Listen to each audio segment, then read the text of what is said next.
Welcome to Cosmopolitics. It's certainly been a wild couple of weeks. We were joined by Elliot Abrams, former U.S. Envoy to Venezuela earlier this week. And now, if Venezuela wasn't enough, now obviously there's a lot of talk about Greenland and U.S. designs on that territory. And I couldn't be joined by anybody better to talk about this than Ivo Daalder. Ivo is the former U.S. ambassador to NATO, and also the former president of the Chicago Council on Global Affairs. He's now a senior fellow at the Belfer Center for Science and International Affairs at Harvard University, and he's also a good friend. Ivo, thank you so much for joining us. It's great to be here. Thank you, Elise. Wonderful to have this discussion. Though I wish we were talking about other things like how was your holiday? Right, And right, I hope you had some time with family and all of right, that. And then, right. this unbelievable. Right. Well, I think it's also I point out that Evo has a very good Substack called America Abroad, and if you like cosmopolitics, you're definitely going to like this one too. So please like this video and subscribe if you haven't subscribed to Cosmopolitics, and also subscribe to America Abroad. Um you know, maybe we'll talk a little bit later about Venezuela, but obviously we'll be talking about it in the context of what's going on in this Don Roe doctrine. But we're talking right now about NATO and Greenland, and President Trump saying that the US has to have Greenland for national security purposes. And we'll obviously talk about the importance of the Arctic, and that, it is good that any administration would start paying much more attention to um, the strategic area. But you're ambassador from 2009 to 2013. Have you ever seen anything remotely comparable to a NATO ally threatening to seize territory from another? Well, yes, is the answer, actually. Turkey and Greece, both NATO members, have been at loggerheads, and indeed, Turkey invaded and occupied part of Cyprus, although an independent country. It caused a major rift in the But alliance. was Turkey a member of NATO at that Yes, time? Okay. they were members, and Okay. they became members in 1955, and this was in '74. And of course, Turkey has argued that some of the islands in the Aegean are in fact Turkish. So there is this conflict in NATO. So there is a NATO precedent in which the Secretary General tries to mediate between two allies, but on the other hand says, well, wait a minute, Article 5 doesn't apply in this case. And so there is that precedent. But, have we ever seen the United States threatening to take over the part of a territory of another NATO member? The answer to that is no. And I think we need to come back to first principles and talk about this. If Greenland is a problem, if there is a security threat to the continental United States, and that the possession of Greenland is the answer to that, then I would argue no. Actually, the answer to that is in NATO. Greenland is part of NATO. It's part of Denmark. Denmark is a founding member of NATO back in 1949, and indeed. Every founding member, all the Arctic nations. There are 7 to 8 Arctic nations. One is Russia. 7 are members of NATO. They're all founding members of NATO, from Norway, except with Finland and Sweden, but Norway, Iceland, Canada, the United States, and of course Denmark. And then Finland and Sweden are now also members of NATO. So the way you enhance security in the Arctic is to work together with your other 6 NATO members, rather than taking actions that are actually going to divide the NATO alliance. And the interesting thing is, when I was ambassador back in the first Obama administration, some of the Arctic nations, led by Canada, were completely uninterested in having a discussion about NATO's role in the Arctic. Indeed, the Canadians said, the Arctic is ours. And so we really don't want to talk about other countries getting involved.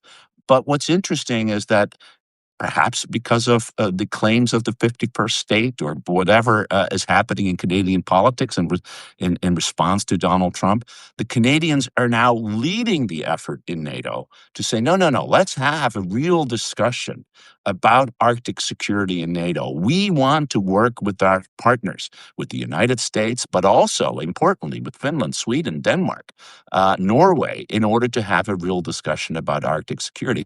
And final point. These are countries who actually live in the Arctic, spend time in the Arctic, know how to operate in the Arctic, train, plan, and base forces in the Arctic. The United States, except for Alaska, doesn't. It doesn't operate in those places. It doesn't have the capabilities. So why would we want to antagonize the very partners we have to deal with the problem that we think is real? And so that leads me to question, either they don't understand how NATO works, which is probably part of the answer, or this isn't about security. This is about something else.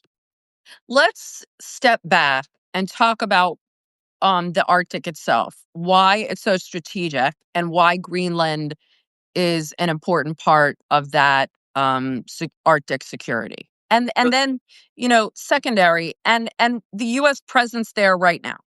So the Arctic is a pretty forbidding place.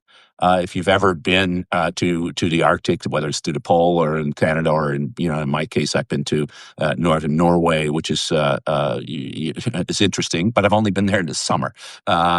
It's a pretty forbidding place. There's a lot of ice. Remember, the North Pole is not unlike the South Pole is not a territory. It's just it's water. And that ice, because of the so-called climate change hoax, is disappearing.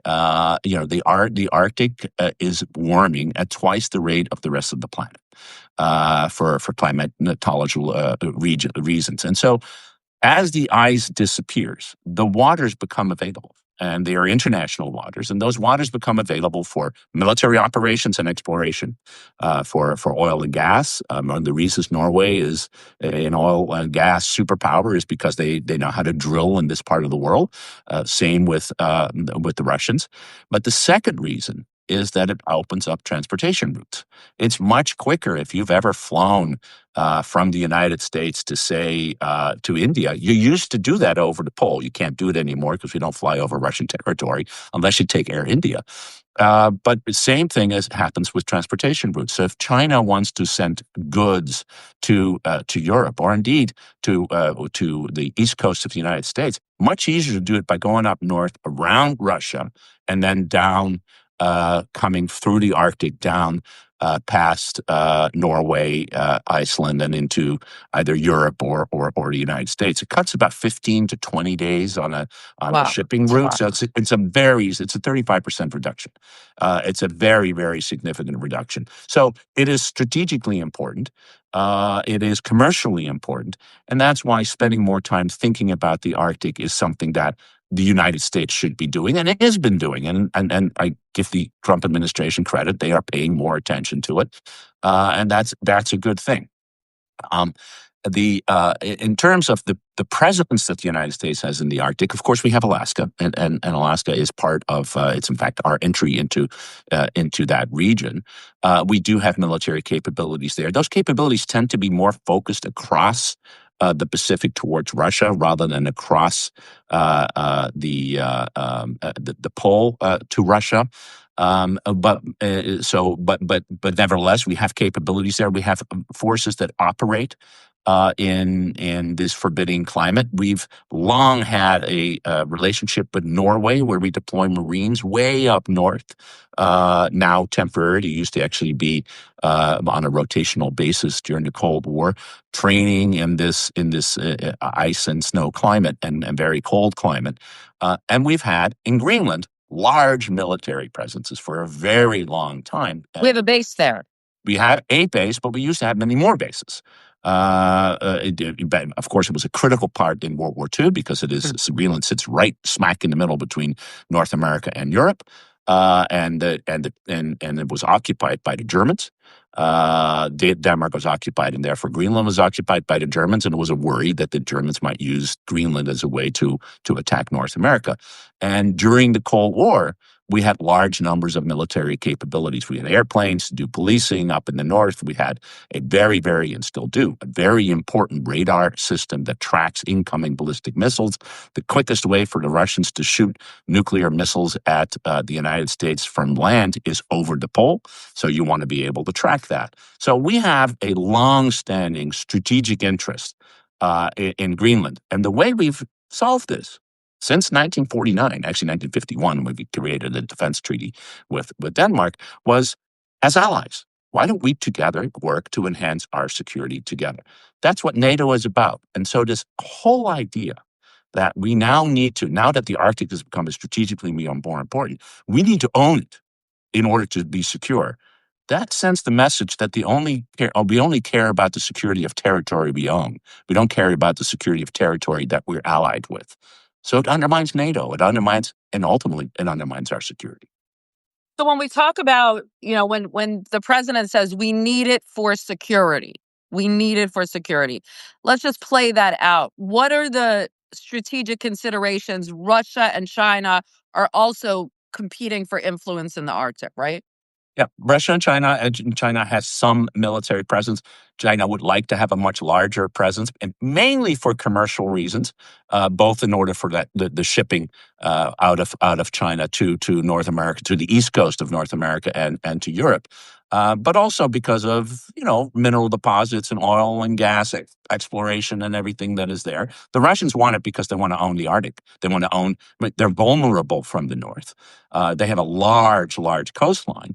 If you just look at the map, about half of the land mass that is adjacent to the Arctic Sea is Russia. So they have vulnerabilities there. Therefore, they want to control it, and they want to control access to those areas. And Greenland, of course, if you look at the map, it's Greenland has a large coastline.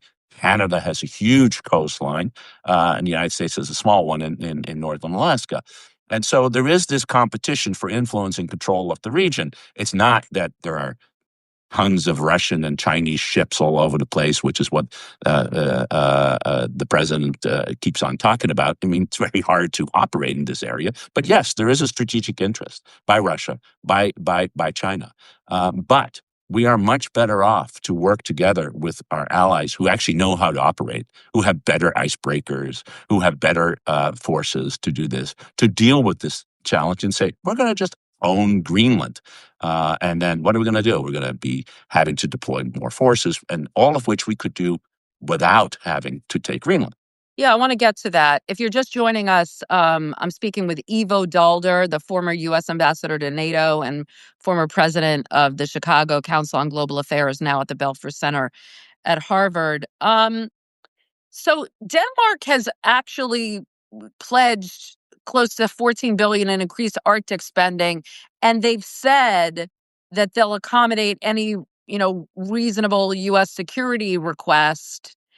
And basically, from talking to you and others, we could have whatever we really need for security and commercial operations without actually owning the territory. I mean, basically, because we're part of NATO, and we also, the whole idea, not just on Article 5, an attack on one is attack on all, and we'll get to that, but this is part of NATO territory and we're in the alliance. So it goes to reason that, they're basically part of our security umbrella.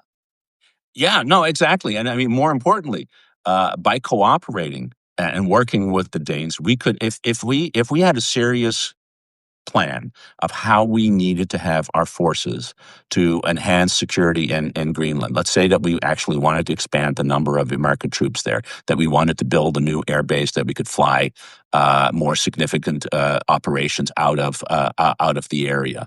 That we, a serious military plan. We could go to the Danes and say, "Listen, we have a treaty that was signed in 1951, a defense arrangement in which we agree that if we needed to change our force posture in the region, we could talk about it and then do it. Now, that treaty has been amended in 2004 because Greenland has since become an independent, a separate governing territory. It's still under Danish sovereignty, but the people in Greenland would have to be consulted. But there's no reason to believe that the people in Greenland wouldn't welcome the United States to provide greater security presence in their territory, as long as it's not interfering with their day-to-day lives, fishing and everything else they're doing. So we could do all of that. We could even work with the people of Greenland to talk about exploration of critical minerals, etc. I mean, the reason no one has been able to do that is because it's a forbidding climate. If you want to have rare earths and critical minerals, there are plenty of other places you can go and get them. You don't need Greenland just for that. So we can do this in a cooperative way. The fact that we're not doing it in a cooperative way raises questions to me about what we're really trying to do. So if the U.S. wanted to build a base, it's basically it could just tell Denmark it's doing it. And according to the treaty, Denmark's going to be like, okay, just thanks well, for I letting mean, us know. It's like a courtesy. it requires Danish and Greenland agreement, but the Danes and the people of Greenland would see a American commitment to their defense, which is what it would be, and to Arctic security as additive to their own security, and therefore are likely to say yes. And indeed, we should explore that. And if the answer then is no, if the Danes were to say, no, actually, we're going to take care of Danish security by ourselves, Then our that's a country, then conversation. you open up Okay. a conversation. But instead, we're doing it the other way around.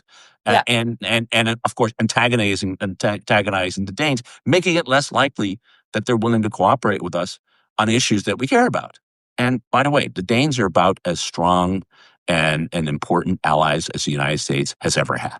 The They were Danes in Afghanistan, right? they were in Afghanistan. Their per capita casualty rate, including deaths, in Afghanistan was the highest of any country participating. So when the President Donald Trump yesterday says that NATO is never with us and it never does anything with us, it forgets that NATO was in Afghanistan not Right. because they cared about security in Afghanistan, but because of the They United were States. standing with us, right? Yeah. So Denmark, has tried to have this kind of quiet conversations with the U.S. about this to kind of lower the temperature, really since the first term, but certainly since the president took office. And now there's a real kind of alarm about, I think it's not really only about what the U.S. would do in terms of Greenland, but in terms of how this would impact NATO.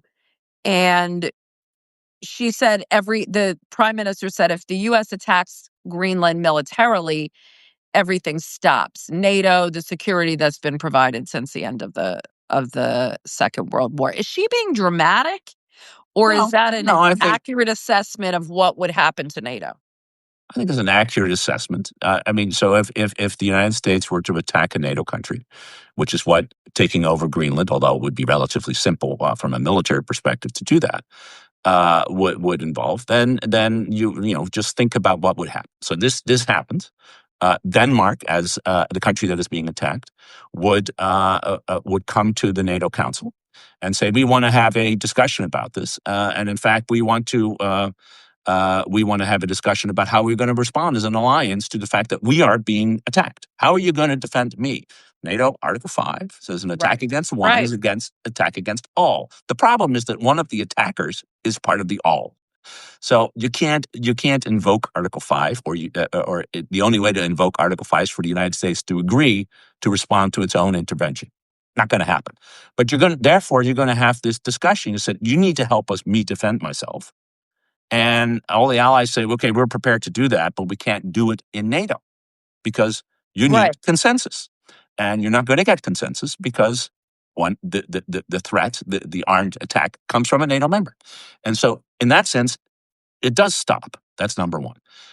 So from just a practical operational, things can't move on.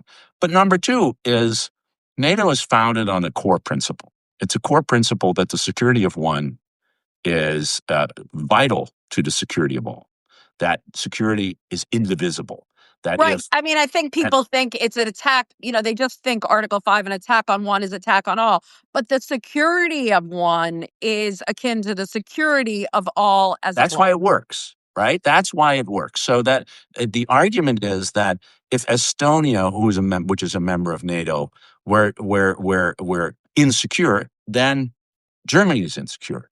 Then, in fact, we are having this debate about Ukraine, which is not even a member of NATO, and saying, well, actually, Ukraine being attacked is an existential threat to European security.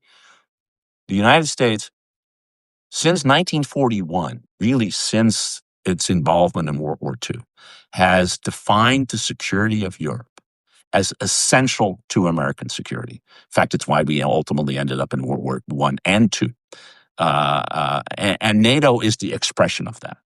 And so, what the United States would be sending as a message for the first time since 1941 is to say, actually, no, your security is not essential to my security. The only way I can be secure is to actually own the territory. If I needed Germany to be secure, I need to own it. If I don't own it, then I don't care. Back up a little about the owning part, but in terms of the U.S. saying that your security is not, as important to my security, hasn't the president kind of said that since he Yes. first took office Yeah. in 2017? Which is why I have been, since 2017, in fact, even before that, when as ambassador to NATO, say, hey, the day may come when, because of an ocean and because of our interests in other places in the world, the United States will no longer define its security as fundamentally tied and dependent on Europe's security. So you need to provide more of your capabilities for Europe to be secure.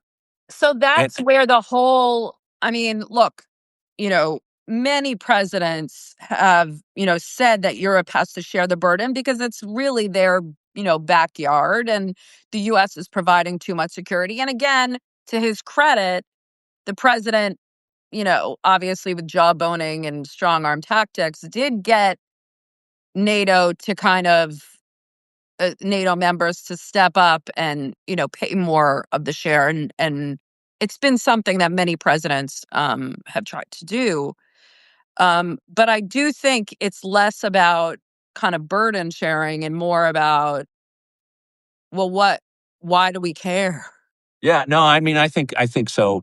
The reason why other presidents weren't able as effective is because we made a burden sharing argument. And so you need to pay more for the burden for our common defense. And the Europeans said, "Well, wait a minute. I spend $1 on defense, or I can spend $1 on healthcare. I want to spend $1 on healthcare." And because the U.S. was saying that there's a common defense, it was only It actually was like the right thing to do. it It was the wasn't right thing because to do. it And was the right thing to do. It wasn't about an existential thing, exactly. and the president has made it kind of And existential. yeah, and so, but what he needs to understand is that the reason they're now increasing defense spending, and take the Germans, which is like the laggards on defense spending for many, many years. Certainly, when I was there, in before the Russian invasion in 2014 of Ukraine, they are now increasing defense spending in 4 years. From less than 2% to 3.5% of GDP. They will be the third largest military spender in the world by the end of this decade. But they're doing that not just because they see Russia as a threat, which they do. They see They the see US. the United States as no longer willing to defend them. And indeed, Friedrich Merz, the German chancellor, has been saying this over and over again. He's now even talked about the end of the Pax Americana, the end of America's commitment to European security, and we need to defend our own interests by having our capabilities. So Donald Trump is right that he forced the increase in commitments to European defense spending, but he's doing it because the United States is walking away from European defense, not because they are buying into the burden sharing argument. The U.S. doesn't talk about burden sharing anymore. We talk about burden shifting the burden of European security from the United States and Europe together to Europe alone. Okay, so let's just say that, and I mean, I personally don't think that the US is going to invade or seize it militarily. Do you? I would not I don't exclude it at all. I do think that there is a larger non-security related empiricism here. Yeah. I do think this president has a perspective that greatness depends on the enlargement of Do territory. you think he understands the or is I mean, obviously you would think that the Congress would, and Marco Rubio would too, understand the kind of existential decision that would be made to do that? I think they understand it. Are they willing to oppose it? No. I mean, there's nothing in the past 12 months to suggest that either Republicans in Congress or anyone in his I mean, entourage yes, but those are is. but on NATO? On NATO? Well, we've done it on, I mean, we've deployed troops in the streets. We have federal troops shooting American citizens. And there's no uprising. I didn't see Kristi Noem saying that that we need to change policy, or Steve Miller. I didn't see Marco Rubio go out and say, "Oh my God, we need to change policy." I mean, a lot of things that have become normalized are completely abnormal, It's and, true. and It's true. so Things have become so commonplace here. I mean, Um, remember, and we have for the first time publicly said something that we have never said, in part because we never believed it. But we went into Venezuela for one reason only: to get their oil. I mean, well, also that's pretty to remarkable. diminish Russian and Chinese influence in the region. I mean, I think that's a secondary. I think that's secondary. I don't think it's only about oil. It's for dominance. It's for It's for dominance. dominance, but dominance for the purpose of extracting resources. In fact, that's what the national security strategy Right, says. right, I mean, right, dominance is defined as right. as I want to owning get to that. resources. Yeah. Um, Edward Luce of the Financial Times wrote that taking Greenland, if Denmark it would kill NATO in one swoop. Do you think allies would come to Denmark's do you see kind of an open war between NATO countries, not No, in NATO, between NATO no. I countries? mean, I mean, the reality is that the United States can take over right. Greenland Okay. as a fait accompli within 12 hours. That this is not, and there's nothing that you can Right. do about that militarily. Okay. And so I think the right verb is it will come to a stop. It's not that it will collapse, uh, but it will fundamentally change NATO because it will force the non-U.S. members to say, how are we going to provide for our security now that we can no longer rely on the United States? And indeed, it will force the Europeans and the Canadians, not within NATO, but separately in the EU, to think about what steps can we take to raise the cost to the United States on trade, on technology, and importantly, if all of a sudden U.S. presence in Europe is no longer seen as additive to European security, raising questions about that presence. And one thing that the President of the United States and Pete Hegseth, and perhaps even Marco Rubio, doesn't really understand is NATO contributes greatly to American security by providing basing rights, by providing capabilities to put our forces in. I'm Take sorry. I think Marco Rubio Well, is on maybe the he Senate does. Foreign Relations Committee, and he Maybe knows he does, damn but he's not. well. Let's put it. He's not making the argument. Right. I, He's keeping his power dry for something. I mean, yeah. um, Well, at some point, you'd want to keep your power dry for doing the right thing. for this, right? I'm sure you saw Stephen Miller on CNN. No one's going to fight the U.S. military. He basically kind of, and then went on to say, this is a world where power is dominant, might is right. Yeah. Um, So Steve Miller should read his history. The probably the historical treatise on this kind of argument was Thucydides' Peloponnesian War, in which the Athenians tell the Melians, the strong do as they will and the weak suffer as they must. And they then go on and destroy the Melians. But if you read your history, who lost that war? Athens did. And so there is more to power than military capability. There is the ability to persuade others to do what you want them to do. And well, you I can mean, do it's the that. same thing I feel like it's the same thing in Latin America. I mean, we could, if we wanted to be a Western hemisphere dominated policy, if we kind of put together partnerships in the region, which I mean, I think, again, there is, you want to give credit to the administration for putting more attention to the hemisphere, but then it's always with everything with this administration, the instinct is there, the execution is like, Yeah, and not. the instinct is through ownership and dominance, and it's No, a real estate. the Uh, instinct is for influence, but the tactics and the goal, um, yeah, I'm and not. this. I think this administration thinks in power in terms of power rather than influence. It thinks about ownership rather than Okay. collaboration. And it's a real estate set in mind. It's a zero sum game, and in a zero sum game, you either own it or you don't. And I think that's what explains it. I think there is, and unfortunately, and I think you're right. Marco Rubio clearly understands this.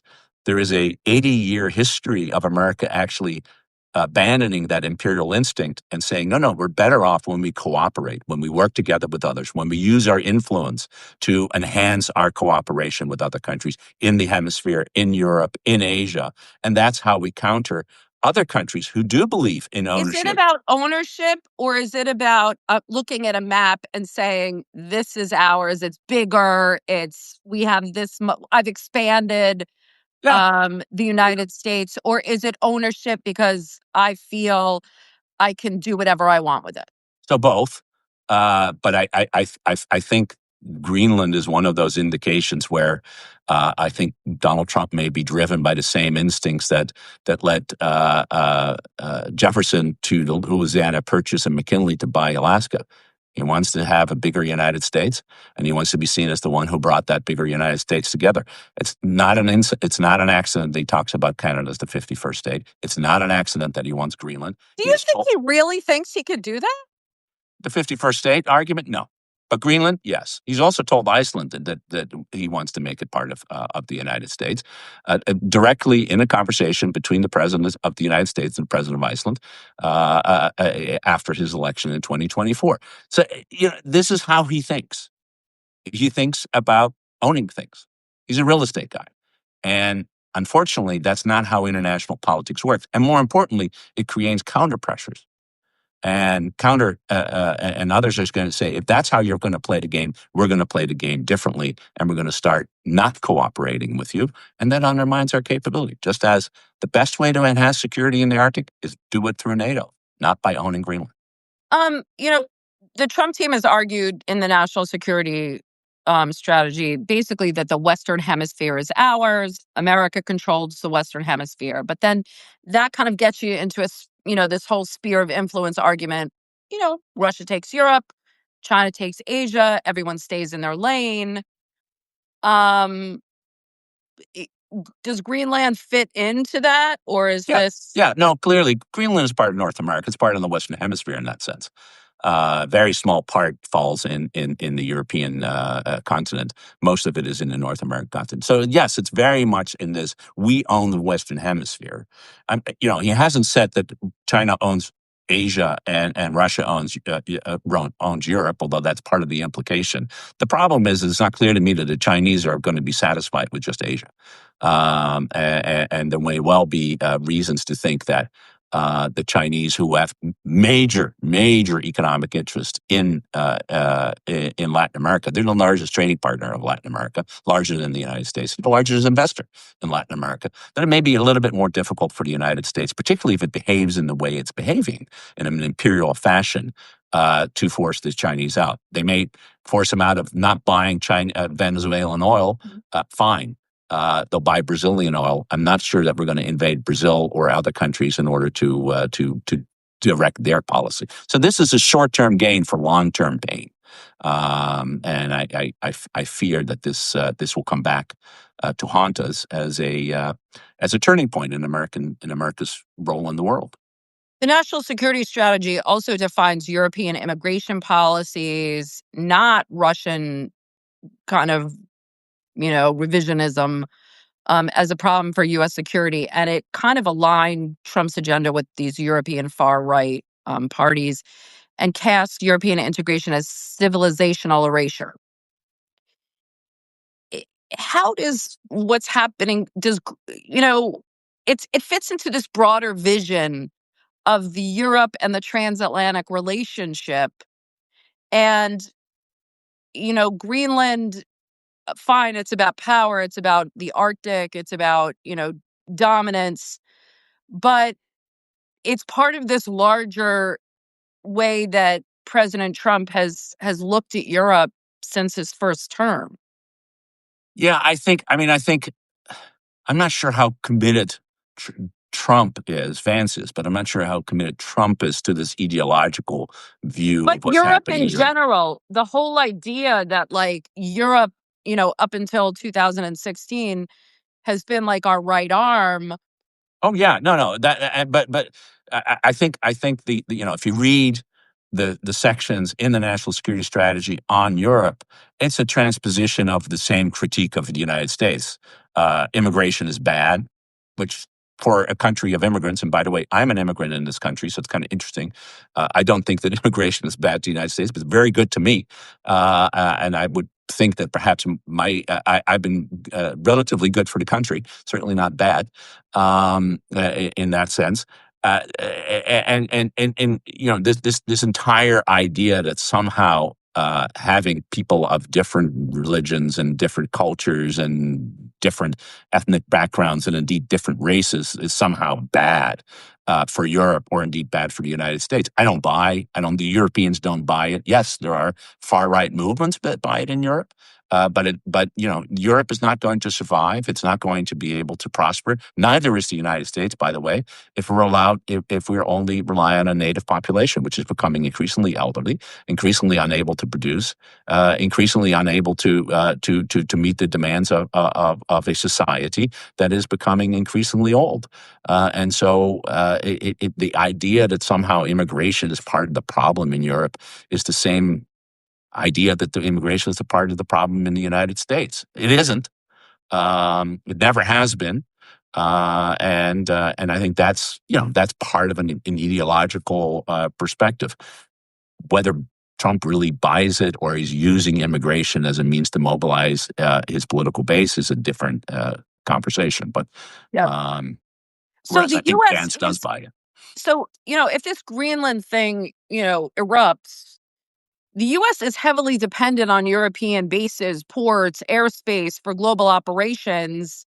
The strike on Iran, the B-2 strike, required support from aircraft based in Europe. If this kind of erupts and there's a rupture within NATO and within the US and Europe, the transatlantic relationship, whether you're in NATO or not, if European cooperation becomes conditional, what does that mean for US military capabilities? Well, it's bad for U.S. military capabilities. It's also bad economically. So Economically. on the military side, the basing infrastructure in Europe that the United States has, both for Navy, air, and ground forces, is absolutely critical for military operations, particularly in the Middle East and in that part of the world. Much of the force that was deployed into Iraq, into Afghanistan, came from European forces. You mentioned the Iran operation. Midnight Hammer, which was the bombing of the Iranian nuclear facilities, would physically not have been possible without European basing, because that's where the refueling aircraft were that were refueling the B-2 bombers and the tactical aviation that was accompanying them. 140 refuelers were part of that operation. If you can't put them in Europe, you're not going to be able to fly all the way to Iran and back and drop the bombs that only the B-2 bomber could do. So militarily, there is a major contribution that basing and the presence of the United States has to U.S. security. Same on defending Israel. You could not have defended Israel against Iranian ballistic missile attack without ships and capabilities in the Mediterranean that are in fact based mostly in Europe. On the economic side, the number one trading partner of the United States is the European Union. It is larger than Canada. It is larger than Mexico.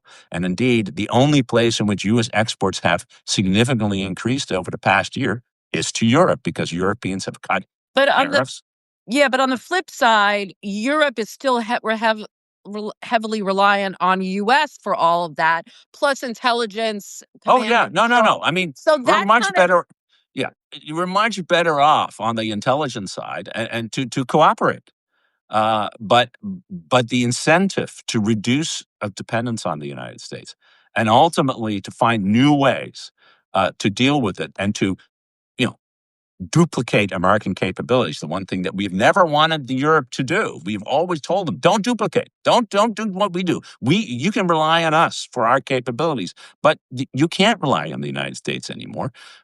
Pete Hegseth has made very clear that we will withdraw our intelligence, surveillance, and reconnaissance out of Europe in order to be deployed into Asia if there's a contingency. And indeed, some of our most important intelligence and reconnaissance capabilities in Europe, dedicated to the Arctic, were deployed to the Caribbean in order to help the Venezuelan operation. Indeed, the aircraft carrier was in Europe and was moved over to the Caribbean. So we are making choices about where our security is more important, and we're deploying forces and accordingly. Europe's going to make And it. Europe, therefore, has to do the same thing.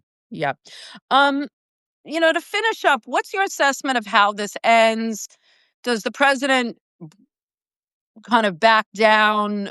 Because ultimately, you've seen in other ways, whether it's in, here in this country, when his bullying tactics don't work and people remain firm, he eventually backs down. Does he find some face-saving deal with Denmark? Um, and even if he does back down, how much damage has been done to the transatlantic relationship? Is this an inflection point, or can trust be rebuilt? No, trust can't be rebuilt. In that sense, the damage really has been done, whether he backs down or not. I mean, I've described Europe's evolution over the last year as going through the 5 stages of grief. And they first denied that the relationship was in trouble. Then there was anger, particularly over Vance's Munich speech and a whole variety of things. Then they've been trying to mediate on trade, on Ukraine, on defense capabilities, including increasing defense capability. They've been pretty depressed at the times, particularly after the attempt to force the Ukraine peace deal with the summit that Putin had in Anchorage. And by the end of the year, they came to acceptance. They've accepted that this relationship is deeply troubled, that in Mark Carney's word, that there is a rupture.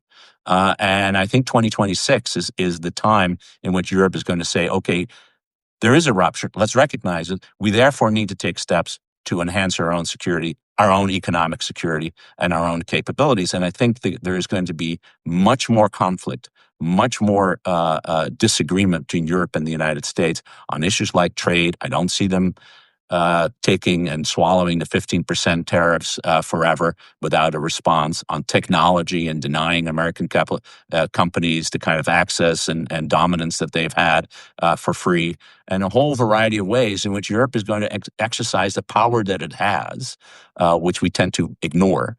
And by the way, the Europeans tend to ignore, because they have come to the point where they are accepting that the relationship is different. And Greenland just emphasizes how different the relationship is. Ivo, I can't think of anyone better to discuss this issue and kind of take it beyond the kind of polemic and talking point terms and what's really at stake for the U.S. And the Transatlantic Alliance. Ivo Daalder, thank you so much for joining us. We're going to put this recording out. And don't forget to subscribe to America Abroad, Ivo's amazing Substack. And if you haven't subscribed to Cosmopolitics, please do so. Ivo, thank you so much for joining us. We'll have you back and look Thank forward you. to the next one. Thanks. Great conversation. Appreciate all of you joining. Thanks so much. Thank you. Bye-bye. Oh, and one more thing, everybody. Don't forget to tune in to Hot Takes Happy Hour. I'll have Danny Pletka and me. We'll be back better than ever. Ivo, you should join us sometime. We Hey, get together love at to. 5:30 Eastern every Thursday to talk about the week's news, take an edge off the week's news. Lots to discuss. Please join us at 5:30. Thanks very much.